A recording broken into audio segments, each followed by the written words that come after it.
Նրա երգն աղոթք էր, ձայնն աստվածային, նրան ձայնակցում էին հրեշտակները։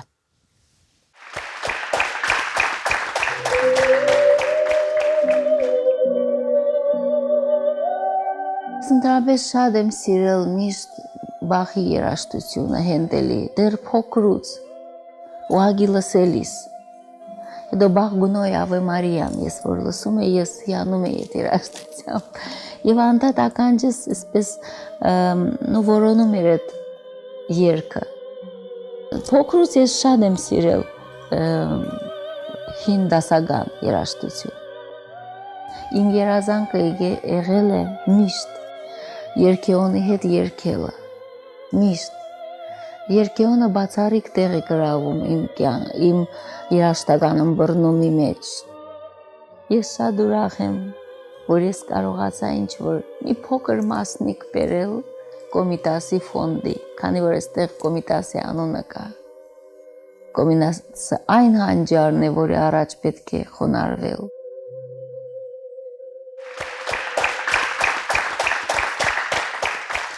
Եկեղեցական երգի սոխակ Լուսինե Զաքարյանին է նվիրված մեր այսօրվա հանդիպումը։ Իմ հյուրերն են այսօր Լյուդմիլա Զաքարյան, Սուսաննա Դավթյան, Մարինե Աբրահամյան, Դավիթ Ղազարյան։ Տիկին Զաքարյան, մի առիթով պատմում էիք, որ նա մանկուց շատ սիրում էր երգել, ասմունքում էր, շատ արտիստիկ էր առհասարակ։ Դեռ փոքրուց սիրում էր երգել, շատ երաժշտական էր, հավաքում էր բոլոր հարևաններին եւ ուրախացնում, շատ կենսուրախ ու ծիծաղկոտ էր, բոլորին ուրախացնում էր երգում, բայց ոչ միայն հարևանների համար էր երգում, դպրոցում եւս երգում էր։ Բոլոր դպրոցական միջոցառումներին ելույթեր ունենում, երգում էր։ Ու դա բոլորին շատ էր դուր գալիս։ Մինչև 7-րդ դասարան նա երգում էր, քանի դեռ չէին տեղափոխվել Երևան։ Երևանում 9-րդ դասարանից հետո մայրը նրան տարավ Ռոմանոս Մելիքյանի անվան երաժշտական ուսումնարան։ Նրան անմիջապես ընդունեցին վոկալի բաժին։ Ավարտեց գերազանց։ Ծիծաղկոտ էր, կենսուրախ ու բարեսիրտ։ Նույնիսկ փոքր ժամանակ օգնում էր բոլորին, շատ բարի հոգի ուներ։ Շատ։ Քույրս միակ մարդն էր, որի հետ կիսվում էի մինչև վերջին պահը։ Որովհետև ոչ մի ուրիշ հարազատ չունեի, եղբորս վաղ էի կորցրել։ Շատ լավ մարդ էր քույրս։ Պիտի խնդրեմ, որպեսզի հիշեք ձեր առաջին հանդիպումը Լուսինե Զաքարյանի հետ։ Համեցեք։ Լավ։ Առաջին հանդիպումը եղավ 1964 թվականին Խորենի միջոցով, Խորեն Պալյանի միջոցով եմ ծանոթացել, Խորենը դուրս էր եկել Մայրաթորից եւ ընդունվել էր համալսարան։ Ես էլ էի ընդունվել համալսարան, Մուսալերան 40 օրը գրքի առիթով միջոցառում էր կազմակերպված համալսարանում եւ այդտեղ ծանոթացա Լուսինեին, ծանոթանալով ինչ տպավորություն ունեցա։ Լուսինեն հրապույր է, քաղցր եւ անուշ քույր է, զինք չտեսնողը կույր է, երկներ երկ չէ, այլ բույր է, եւ ի հարգանս իրեն պլպուլները կլրեն, Լուսինեն երկած ատեն, սուրբեր կարթննան քունեն։ Երկե Լուսինե, երկե, երկի ակոսներ հերկե, երկե Լուսինե, երկե, ըսպյանանք մենք վերքե, երկե Լուսինե, երկե, երկը օրհնված բերք է, երկե Լուսինե, երկե, երկդ աղոթք օրհներք է։ Այս տպավորությունն ունեցա Լուսինեից հենց առաջին օրվանից։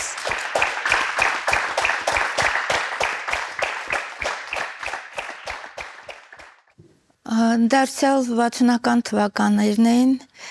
եւ իմ մայրիկիս հոգեբան եւ գրող Էլդա Գրինին հրավիրեցին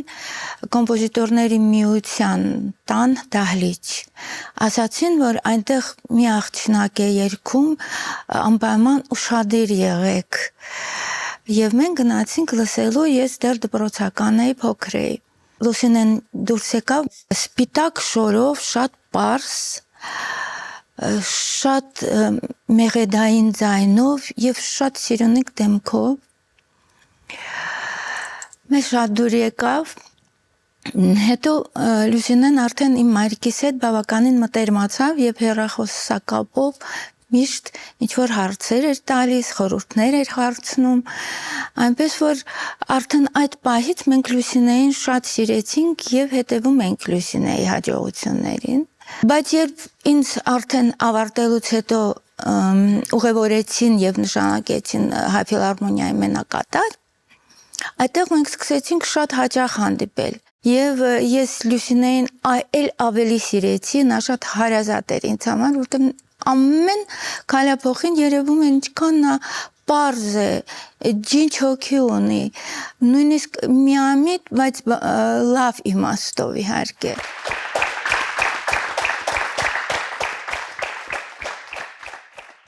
Անմահական Լուսինե Զաքարյանը հայ միջնադարյան երգերի շարականների անզուգական կատարողին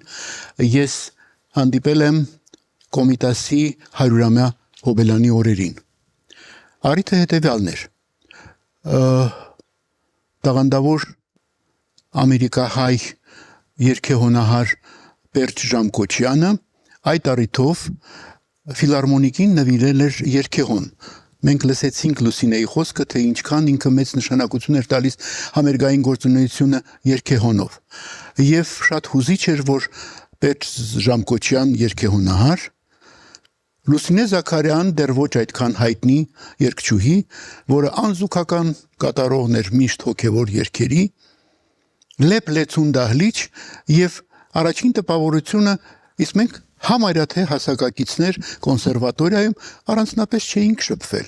Դրանից հետո ոչ միայն բարեկամացանք, ոչ միայն մտերմացանք, այլ Տիկին Դավթյանը նշեց Խորենի ներկայությունը նրա կյանքում, որովհետև Խորեն այն հոգևոր մարդն էր, որը որոշեց թողել իր համոզմունքները եւ իր կյանքը կապել Լուսինե Զաքարյանի հետ։ Մենք շատ, չասեմ թե շատ մտերիմ, բայց հետագայում համագործակցություն ենք ունեցել։ Վազգեն առաջինը նրա մասին ասել է. նա ոչ թե երգում, այլ երգի միջոցով իր անկեղծ աղոթքն է ուղղում Աստծուն։ Երբ Լուսինեն երգում է Սուրբ-Սուրբը, բոլոր հեշտակները բազմությամբ իջնում են մայրաթոռ ու փառաբանում Աստծուն իր այդ երգեցողության ու նրան ի վերուստ տրված շնորհի համար։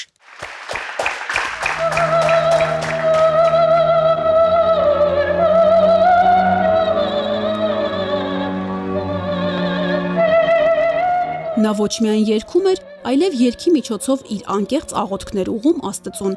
Նրա համար երգը կյանք էր։ Ասում էր, որ երբ ավարտվում է համերգը, ինքը հիվանդանում է։ Լուսինե Զաքարյանը ծնվել է 1937 թվականին Ախալցխայում, սերում է երաժիշտների գերդաստանից։ Հայրը սիմֆոնիկ նվագախմբի երաժիշտ էր, մորական պապը Պետերբուրգի կայսերական օպերային թատրոնի մեներքիչ, տատը դաշնակահար։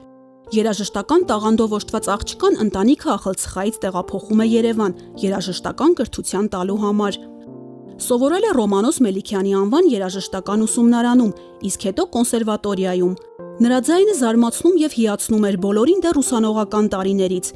Նրան ծանոթացնում են Վազգեն Վեհափառի հետ, առաջարկելով, որ միանա Մայրաթոռի երգչախմբին, բայց երբ Վեհափառն իմանում է, որ աղջիկը ռուսախոս է, մերժում է։ 6 ամիս գրափար պարապելուց եւ պատարագն անգիր անելուց հետո կրկին Վեհափառի մոտ է գնում եւ լսելով նրա անզուգական ձայնը Վեհափառն անմիջապես կարգադրում է ընդունել նրան Մայրաթոռի երգչախումբ։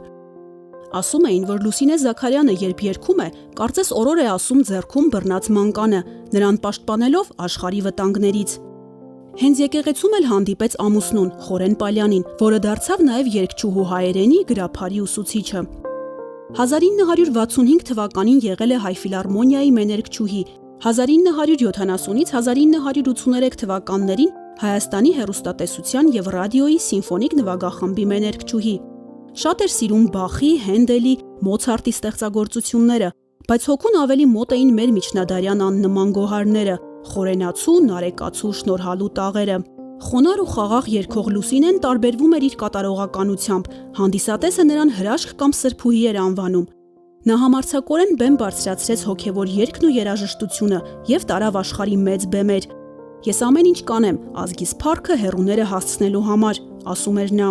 Լուսինե Զաքարյանը եղավ հայ երգի վերածնության առաքյալը, իսկ առաքյալներին վիճակված է դժվար ճանապարհ, բայց նաև անմահություն։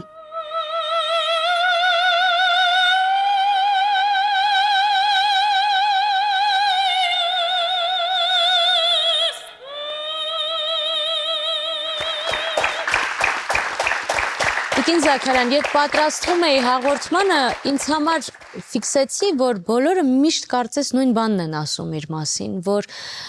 իր այդ գեղեցկագույն մեծ աչքերի պես պարզ էր, մաքուր էր շատ։ Знаете, вот когда она в больнице, Գիտեք, երբ հիվանդանոցում էր, անդադար նայում էի նրա աչքերին, որպեսզի միշտ հիշեմ, այնքան մաքուր, բաց կանաչ, անմոռանալի աչքեր էին։ Տիկին Դավթյան, նրա գրեթե բոլոր ձայնագրություններում, երբ երգում է, աչքերը թաց են։ Այդպիսի աչքեր ուներ եւ շշմելիք բաներ։ Եվ Լուսինեն երգում էր եւ ժողովուրդը կարկամում էր, ապշահար էր լինում, որ մենք այսպիսի երաժշտություն ունենք, որը ունեինք եւ միաժամանակ չունեինք։ Ունեինք, որովհետեւ միայն երգում էին եկեղեցում եւ չունեինք, որովհետեւ աշխարհիկ բեմերում որևէ մեկը չէր հնչեցրել։ Լուսինեի աչքերը Միշտ հայլում էին։ Միշտ խոնավ էին, միշտ թաց էին։ Գնացել էինք Փարիզ, Պետական ակադեմիական երգչախումբը պիտի երգեր Բեթհովենի 9-րդ սիմֆոնիան եւ Ռոսինի Ստաբատ Մատերը։ Palais de Congrès, համագումարների պալատ, 5000 տեղանոց դահլիճ, ասեղ գցելու տեղ չկա։ 4 մեներքիչներից միայն Լուսինեն էր, որ բերանացի երգեց իր պարտիան։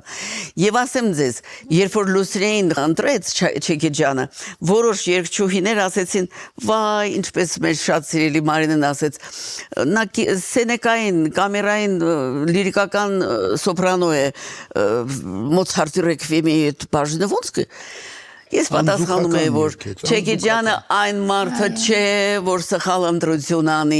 ինչպես Փարաջանովը, եթե ընտրել է այս դերասանին այս դերի համար, Սոֆի Կոչարյանը, վերջացավ, ուրիշ մեկը չէր կարող այդ դերը ավելի լավ խաղալ։ Նույնը Չեքեջյանը։ Եվ Լուսինեն երգում էր եւ Մոսկվայում, եւ Փարիզում, գնացինք Բեյրութ։ Այնպես էր երգում, որ հալվում էին մարդիկ, իսկապես կարկամում էին։ Տիկին Աբրահամյան, դուք նաև հարևանուհին եք եղել իր, հետաքրքիր է կենցաղում ինչպիսին էր, խոհանոց մտնում էր առհասարակ, թե ոչ։ 75 թվականին, երբ եկա Երևան եւ ընդունվեցի մենակատար, ես նաև այնտեղ ծանոթացա իմ ապագա ամուսնու հետ, շատ հիանալի թավջութակահար, արդեն 76-ին մենք ամուսնացանք եւ այդպես մենք հարևաններ դարձանք, Լուսինեն առաջի հարկում, ես վերջին 9-րդ հարկում, ես միշտ հիացել եմ իմիջիալից հայ կանանցով, որովհետեւ նրանք ինչ որ մի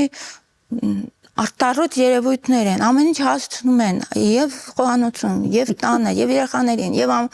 ամեն տեղ, եւ աշխատում են, եւ ամեն ինչ միշտ նախանձով եմ նայել։ Լուսինեն նույնպես, Լուսինեն այնպիսի մեծ ներքին աշխատանք էր գնում նրա մեջ այդ արվեստում, որ իհարկե կարող է ինչ-որ նա որոշ բաներ աներ կամ չաներ, բայց նա շատ իսկապես մեծ ցանկություն ուներ եւ շատ անգամ հասցնում էր, ամեն ինչ անում էր, հյուրասիրում էր եւ այլն, բայց երբեմն դա բնական է, որ կողքից ոչ ոք չկարող հասկանալ ում հետ գործ ունեն եւ երբեմն պահանջները լինում են այլ, իսկ այդպիսի մեծությանը պետք է վերաբերվել իսկապես հասկանալով, որ նա կարող է եւ ինչ որ բաներ չանել եւ պետք էլ չէր, որ ինքը դա անի։ Բայց փաստորեն դուք 9-րդ հարկից լսում էիք անընդհատ նրա ձայնը, փորձեր անում էր հաստատանը, չէ՞։ Այո, բավականին Լուսինեի ձայնը անverջ լսվում էր եւ դա ուղղակի այնպիսի երջանկություն էր, որ դժվար է նկարագրել։ Ժամանակին ասում են, որ հոգեվոր վերածննդի Զարթոնքի ազգային երաժշտության նա ոգեկոչողներից մեկն էր, բայց գիտեք ինչ, այո, այդպես է, բայց ես կարծում եմ, որ Լուսինեն էլ ինչ որ մի բան ավել էր։ Նա այնքան նուրբ զգաց այդ ամենը, որ դժվար է, այսօր ես չեմ տեսնում, որ եւ չեմ լսում, որ որևէ մեկը ավելի կատարյալ կատարի, կարողանա կատարյալ կատարի այդ ամենը, ինչ արեց Լուսինեն։ Այնպես որ Շարունակելով, պարոն Ղազարյան, իսկապես որ սովետական միությունում հոգևոր երաժշտությունը պրոպագանդվեց, կարող եմ երևի թե այս բառը օգտագործել հենց իր շնորհիվ, որովհետև հազարավոր մարդիկ գնում էին Էջմիածին հենց նրան լսելու։ Եվ ունել են ժամանակ։ Շատ ճիշտ եք։ Գիտեք, Հրաչուհի ջան, կա այսպիսի մի կարծրատիպ։ Ես ուզում եմ մի փոքր նյութը շեղել ինչ իմաստով, որ Լուսինեն հոգևոր երաժշտություն։ Դա միայն այդպես չէ։ Այո, մեր խորհրդային տարիների ժամանակ ես աշխատանքի բերումով, ընկերական շրջապատի միջոցով շատ հյուրեր եմ ունեցել։ Եվ ես իմ հյուրերին յուրաքանչյուր կիրակի տանում էի Էջմիածին, որովհետև գիտեի այդ մտավորականը, որը եկել է Հայաստան, բացի Գառնիկ Գեղարց Սևան Էջմիածնից, նաև պետք է լսի այն հոգևոր ստեղծագործությունները, որոնք կատարվում են հենց Մայրաթոռում։ Իսկ դրա ամենամեծ մունետիկը դա վեհապար Վազգեն առաջինն էր, մեր ճկնախ վեհապարը, որը զգալով Լուսինեի այդ ոչ երկրային երգչուհի լինելը, երգչախմբում մեներքում էր։ Եվ իրոք ժամանակներ կային, որ դա բեմից դեռ չէր հնչում։ Դա էլ էր Լուսինեի շնորհիվ, բայց գնում էինք Էջմիածին միայն երգչախմբի այդ արարողակարգին ներկա լինելու, որովհետև գիտեինք, որ այդ անմահական ձայնն է այնտեղ հնչելու։ Բայց նորից ուզում եմ ասել, որ նա կոտրեց այդ կարծրատիպը։ Եթե մենք բոլորս միայն խոսում ենք հիմա հատկապես նրա հոգևոր ստեղծագործությունների կատարման մասին, եկեք չմոռանանք, որ Կոմիտասի, Եկմալյանի, Բարսեղ Կանաչյանի, արևմտահայ կոմպոզիտորներ Ալեմշահի, Պատմագրյանի ստեղծագործությունների փայլուն կատարման կողքին նա նաև այն տարիներին Մոսկվայում Մելոդիա ֆիրման մի ամբողջ ալբոմ Ave Մարիաների, դա աշխարհի բոլոր ժողովուրդների լավագույն Ave Մարիաներն էին, որ կատարեց Լուսինեն։ Էլ չեմ ասում նրա կատարումները Մոցարտի, Վերդիի, Ֆորեի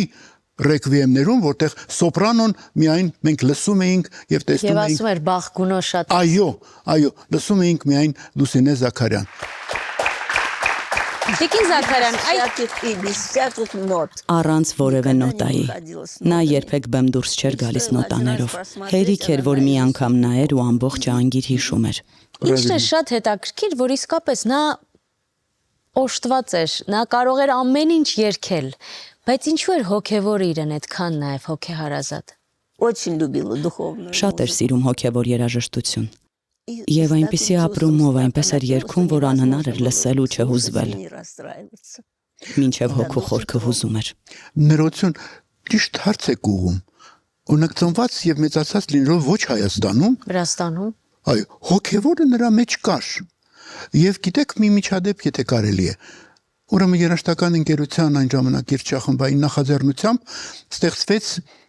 Պարույր Սևակի գրական երաժշտական երեկո Անդրելի զանգակատուն, որի հեղինակը մեծանուն արվեստագետ ասմունքող, որին դժբախտաբար մոռացված է ինչ որտեղ Թամար Դեմուրյանն էր։ Եվ ինքն էր կարդում։ Սկսվեց այդ բեմականացումը երգչախումբ, Կոմիտասի անվան լարային քարյակ Էդվարդ Թադևոսյանի ներկայությամբ, Լուսինե Զաքարյան, Խորեն Պալյան։ Եվ Հայաստանի ամենահեռավոր շրջաններից մինչև ֆիլարմոնիկ մեծ դահլիճ Արամ Խաչատրյանի անվան հնչում էր անմահական ձայնը Խորենի, Լուսինեի, նրանց զուգերքը, Կոմիտասի կվարտետը եւ երգչախմբային հատվածները, որոնք կատարում էր Արամ Տեր-Հովհաննեսյանի անվան երգչախումբը։ Եվ պատահական չէ, որ հենց Պարույր Սևակը ասել է, որ Լուսինե Զաքարյանը մեր երգի Մեսրոպ Մաշտոցն է։ Տիկին Դավթյան, կուզեի խոսենք Խորեն Պալյանի եւ Լուսինե Զաքարյանի այդ զույգի մասին, որովհետեւ Խորեն Պալյանը ոչ միայն նրա ամուսինն էր, այլ նաեւ ուսուցիչը։ Այո, գիտեք, Անգնահատելի է նրա դերը իհարկե, ես ասեցի Ստամբոլցյանի մասին, բայց Խորենը ինչ խոսք իր դերը խաղաց։ Այստեղ ես կարող եմ մի փոքրիկ հավեմատություն անել։ Հովհաննես Չեքիջյանը, երբ որ ասում էր, որ արծիվը իր թռիչքի համար ինչքան որ սաղարթ պիտի ունենա, այդքան էլ ամուր հիմք պատվանդան հող պիտի ունենա, որից պիտի սկսի իր թռիչքը։ Այդ թռիչքը սկսելու համար Չեքիջյանի համար Հայաստանն էր, իր երկիրն էր։ Լուսինեի համար թռիչքը, արծվի իր թռիչքը սկսելու համար Խորենը եղավ։ Խորենը եղավ պատվանդան։ Եվ ինչպես Պարուս Սևակը ասեց Ախալցխայում ծնված, ռուսական դպրոց գնացած, հետո երբ որ տեղափոխվեցին Երևան, այստեղ չկալվի դպրոց նորից ռուսական, կատարյալ աշխարհաբար հայերեն չգիտեր, ուր մնաց գրափար իմանար, որ գնար վերցներ Մաշտոց, Խորենացի, Շնորհալի, Նարեկացի եւ ներկայացներ, բայց Աստծո այդ շնորհը, այդ տաղանդը, այդ հանճարը Լուսինեն ուներ եւ այդ հանճարը աշխատեցնողը, ստեղծողը գործի դնողը եղավ Խորենը, որովհետև օգնեց նրան գնալ դեպի դարերի խորքը եւ այնտեղից վերցնել մեր գանձերը, բայց նոր հմայքով, նոր գույնով, մի նոր երանգով ներկայացնողը Լուսինեն էր։ Ամեն մարդ կարող էր ստանալ այդ օգնությունը Խորենից կամ Վահագնից կամ Հրանտ Գևորգյանից, բայց Լուսինեն ուներ մեջ այդ աստվածատուր շնորհը, ուղղակի պետք էր արթնացնել։ Պարուս Սևակը նրա մասին նաև ասել է. Լուսինեն հայ երկարվեստի մեջ նույն դերն ունի, ինչ ճարտարապետության մեջ Թորոս Թորամանյանը։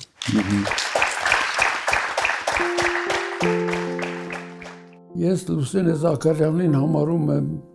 մեր մշակույթի ամենապայծառ դեմքերից մեկը։ Ես Մայրաթոռում 19 տարի եղել եմ Գերագույն հոգևոր խորհրդի անդամ եւ այնտեղ Լուսինեն երգում էր մեր մեծ կաթողիկոսի ներկայությամբ, ես չափազանց սիրով էի ընդունում այդ երգը, ինձ համար դա յուրօրինակ էր, ես մշակույթից հեռու անznավորություն եմ ինքս բժիշկնելով հանդերձ, բայց Լուսինեի ձայնի մեջ կարծես ինչ որ աստվածային մի բան կար, որ գերում էր մարդկանց։ Հայկական երգերի մեջ, հատկապես հոգևոր երգերի մեջ, ինքը անգերազանցելի դեր ուներ, անգերազանցելի։ Եվ մինչև հիմա փորձում են, որպեսզի Լուսինեի փոխարինեն, քիչ է պատահում, որ հաջողվում է, բայց Լուսինեն ուրիշ էր, որտեղ նա երգում էր սրտանց, երգում էր Աստծո հետ։ Նա աշխարհիկ մարդ չէր, նա շատ ավելի բարձր կանած, ինքը հարուստ էր հոգևոր վիճակով։ Եվ այդ հարստությունը դնում էր երգի մեջ եւ մարդիկ մենք, որ լսում էինք,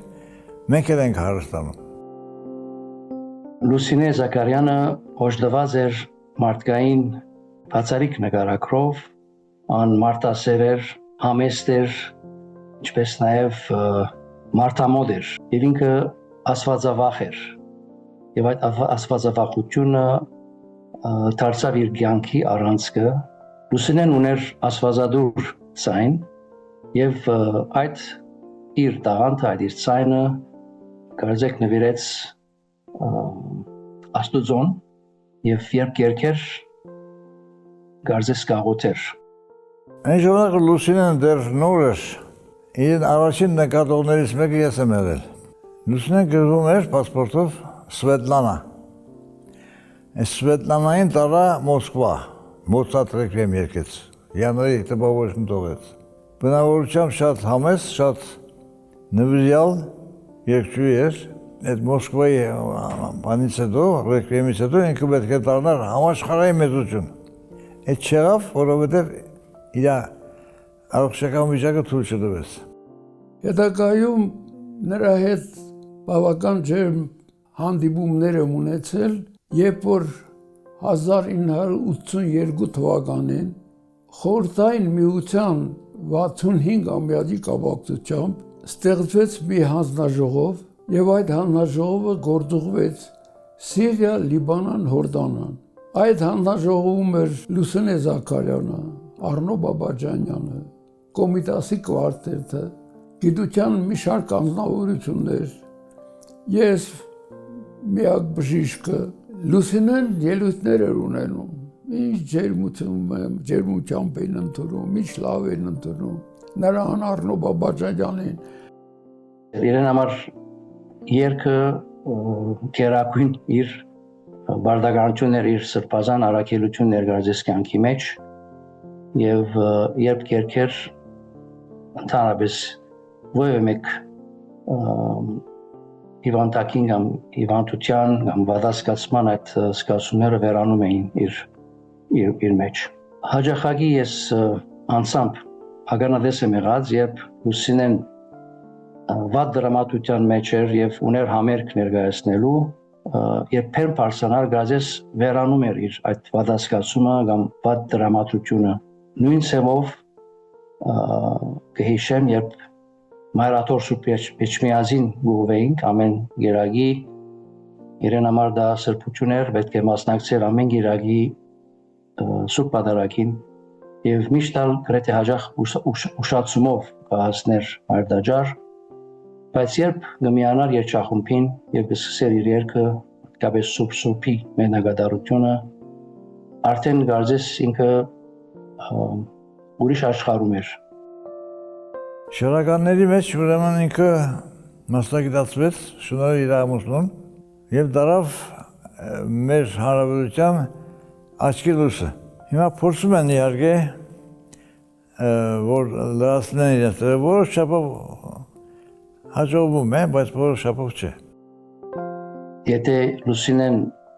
երկի ժամանակ գարձես կտրչեր եւ իր թևերունդակ կամին Տերևս Խորեն Բալյանն էր։ Խորեն Բալյան եւ Լուսինե Զաքարյան զոր ամբողջականություն էին, այսպես ասեմ, եւ չեն կարող դարբերել կամ զանազանել Լուսինեն Խորենից եւ Խորեն Բալյանը Լուսինեից։ Իրենք միասին կներկայացնեն այն արժեքը, որ դարիներ շարունակ ունեցան մեր ժողովրդի, մեր հանրության։ Լուսինեն իր ուրեմն բացարիք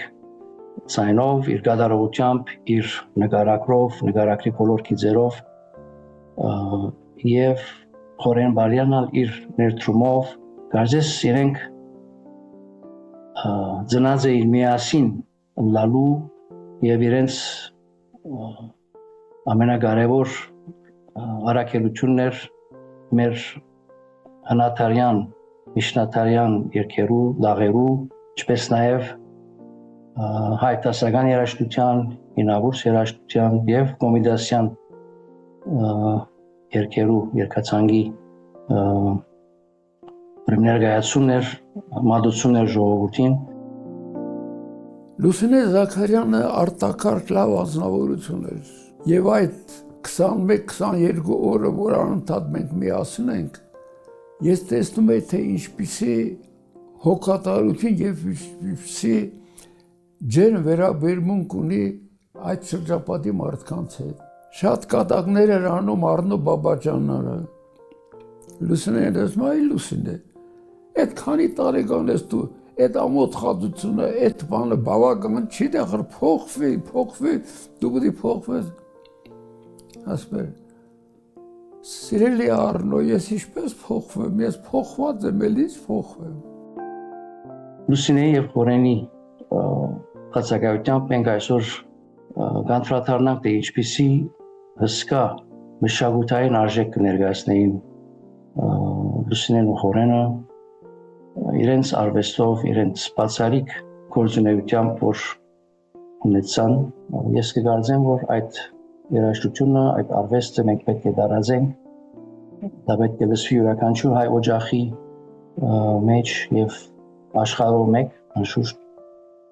եւ մենք երախտաբար ենք իրենց, որ այդ գործը իրենք կատարեցին իսեր իշահ մեր ժողովրդի մշակույթի բահմանման, ինչպես նաեւ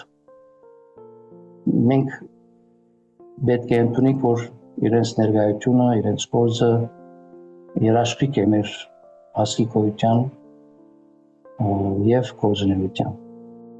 Լուսինեն կա կմնա մեր մշակույթի բարձրունքում, այդ զուլալ, այդ ոնց կարծեք թե կարկաճուն գետնի են ձայնն ես լսում Լուսինեի ձայնից, պետք է հիշել Լուսինեին պետք է մոռացության չտալ։ Ես վստահ եմ, որ շատ-շատերը հիմա երևի որ լսեն նոր երիտասարդները շատ սիրով կլսեն, ախա այդպիսի ձայն գոյություն չունի։ Դրա յուրահատուկ ձայնը եւ Գոհար Գասպարյանի յուրահատուկ ձայնը դրանք անկրկնելի են։ Եվ այդ անկրկնելիությունը պետք է հավերժ ապրի։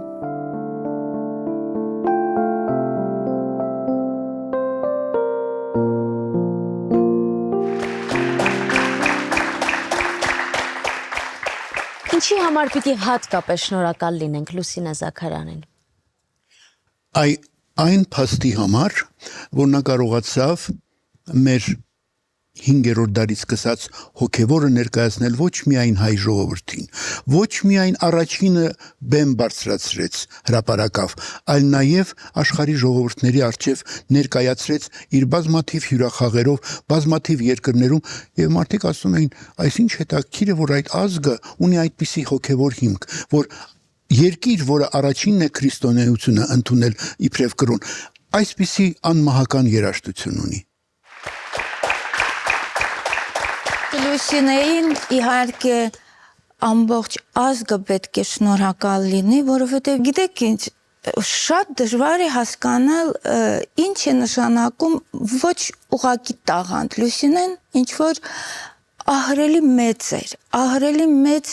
երաժիշտ էր, ահռելի մեծ արվեստագետ էր։ Նա շատ ավելին էր, քան նրան ընկալում էին, թեև հիացած էին եւ այլն եւ այլն։ Ես միշտ մտածել եմ այդ մասին, դրա մասին խոսում էր հենց նրա կատարելագործումը տարիների ընթացքում, որը նա ունեցավ, որովհետեւ ամեն տարի նա էլ ավելի լավ էր երգում, էլ ավելի կատարյալ էր երգում։ Իսկ հետո իսկապես սկսեց զբաղվել խորենի շնորհիվ իհարկե արդեն շարականներով, չնայած նա հրաշալի էր երգում եւ արևմտաեվրոպական կոմպոզիտորներին եւ ռուս կոմպոզիտորների ստեղծագործությունները, բայց հայկական եւ հատկապես այդ շարականները խորանացի, նարեկացի, շնորհալի, իհարկե դա բացահայտում էր եւ ուղղակի կարող եմ ասել նույնիսկ գյուտ։ Լուսինեն հաշվում էր կամերային երգչուհի, բայց ես ուղղակի ապշում եմ եւ էջմիածնում, երբ որ ամեն կիրակի իսկապես դա այդպես էր, էջմիածնում ասեղ ընկնելու տեղ չկար, այնքան շատ էր ժողովուրդը եւ ոչ միայն ուղղակի գնում են էջմիածին նաեւ Լուսինեի ձայնը լսելու համար։ Եվ ես զարմանում եմ նրա վրա այսօր էլ, որ լինելով կամերային երգչուհի, երգելու ժամանակ Լուսինեն այնքան հիմա այս բառը մտքիս եկավ լայնասփյուր հնչողություն ունի, երբ նա սկսում էր Հայաստան, ես այդպիսի Հայաստան չեմ լսել։ Կարծես սարի գլխին կանգնած լինի եւ ամբողջ Հայաստանը գրկում է իր ձայնով։ Մենակ մի բան կարող եմ ասել. լսեք Լուսինե Զաքարյան, որպեսզի չկորցնեք ձեր հայ լինելու ամբողջ գանձը։ Տիկին Դավթյան, դուք այդ ժառանգության եւ այդ տան պահապանն եք արդեն երկար տարիներ, նրա տուն-թանգարանի։ Այդ տուն-թանգարան երբ մտնում ես, հնչում է նրա ձայնը, ամեն ինչ շատ կոկիկ եւ շատ խնամքով պահպանված է։ Եվ դուք անընդհատ զգում եք նրա նաեւ ներկայությունը վստահաբար այդ տան մեջ։ Եվ տարիներից հետո համատեղ նաեւ աշխատանքի ինչի համար եք այսօր շնորհակալ իրեն։ Նախ ասեմ այդ դրապես երիտասարդ մարդու անհատականության ձևավորման վրա էական ազդեցություն են թողնում, ծանոթությունը, հանդիպումները, ել չեմ ասում աշխատանքային համագործակցությունը ստեղծագործ միտք ու ոգի ունեցող տաղանդավոր մարդկանց հետ։ Այդ իմաստով իմ բախտը բերել էր։ Ես պարտքի զգացում ունեմ, հոգու պարտքի զգացում ունեմ, երբեմն որ մնում եմ մենակ թանգարանում, անկեղծ եմ ասում, մի ողբ եմ դնում, հիմարաբար, մի լաց եմ դնում, ուր եք, չկաք, վերևից տեսնում եք ինչ եք անում, շատ ծանր եմ տանում ճիշտն ասած, բայց հետո ասում եմ ինչ որ անում եմ, երևի Աստված իրենք էլ են տեսնում ու գոհ են։ Տիկին Լյուդմիլա, ինչ կասեիք այսօր։ Очень скучаю. Շատ եմ կարոտում։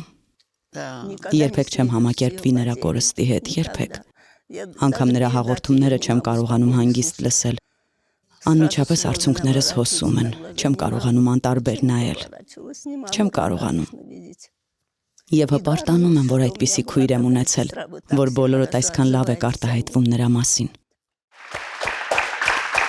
Նրա հեռանալուց հետո Վազգեն առաջինն ասաց. հետայսում մենք նրա ձայնը կլսենք երկնքից, քանզի այնտեղ երկնքում ավելացավ եւս մի հրեշտակ։ Նա իր երգով երկրի վրա աղոթում էր Աստծուն, իսկ հիմա երկնքից աղոթում է համայն հայության համար։ Շնորհակալ եմ։ Կհանդիպենք առաջին